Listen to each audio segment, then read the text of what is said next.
Welcome to the Writer Reads Short Stories. This one is of Heart and Hearth, Part 4, the fourth and final piece.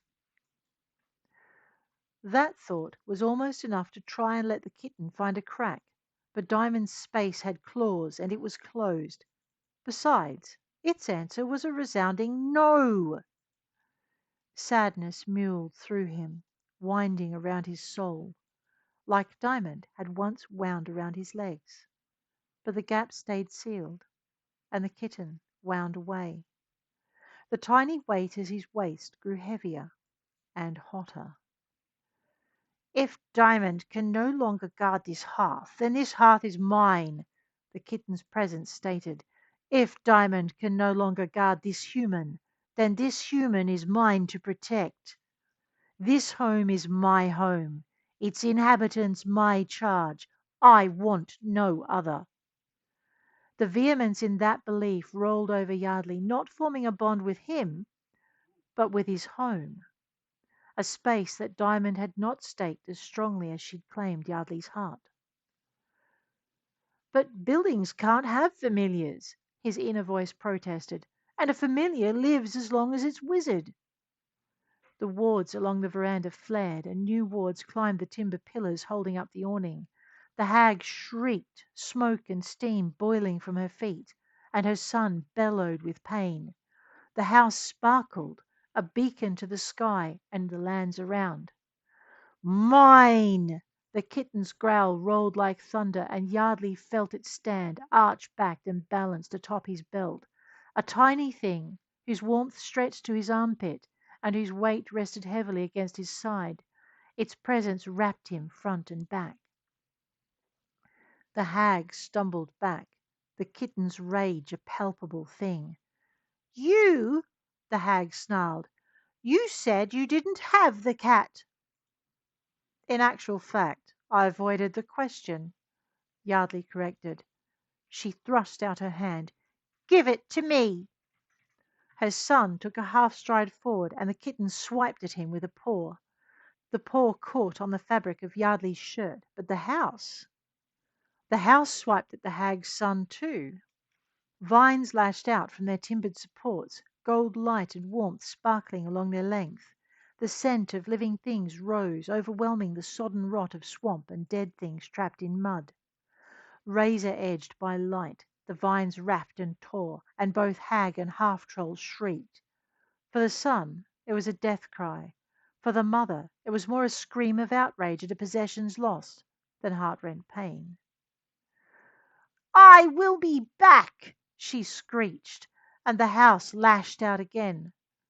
Somewhere, in a not-so-distant land, was a swamp that breathed more freely. The kitten settled to Yardley's belt, purring. "I like this house." Yardley sighed, looking up to where the clouds were clearing and the stars glimmered. He took a breath, appreciating the scent of wet pines and soggy oak, the sharpness of a myriad of herbs wound between. He took in the heavens, and wondered how powerful the hag had been to call a storm to accompany her as she travelled. "I'll put the kettle on," his mother said. "You're about to have company." And Yardley sighed again, taking his eyes from the heavens long enough to acknowledge the small group walking through his front gate.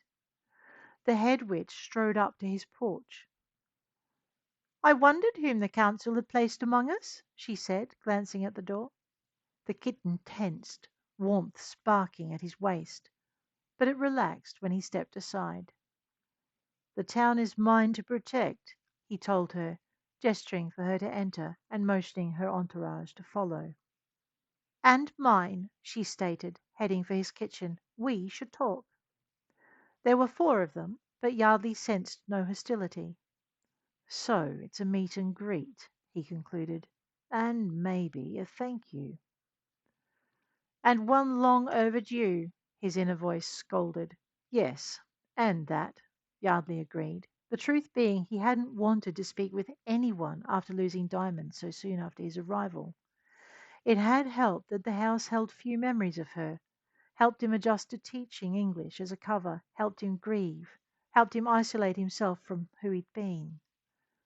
And the tasks to which I should have been attending, he added, still not sorry at their neglect. The sound of mixing bowls and a faint whiff of spice reached him, and he sighed, glancing once more to the stars and the clearing skies. I guess break time is over? The kitten stirred and would have clawed its way up his chest if he hadn't reached into his shirt and pulled it out. Setting it on his shoulder, he prepared to go inside, but a glimmer caught his attention, a constellation of stars descending. Diamond? The constellation purred, circling him in a glittering swirl, inspecting the kitten. I like him, his familiar said, and circled again.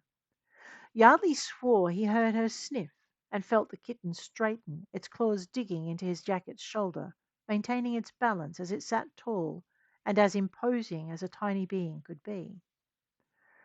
When you finally come to join me, Diamond said, ask him to come along and bring the house.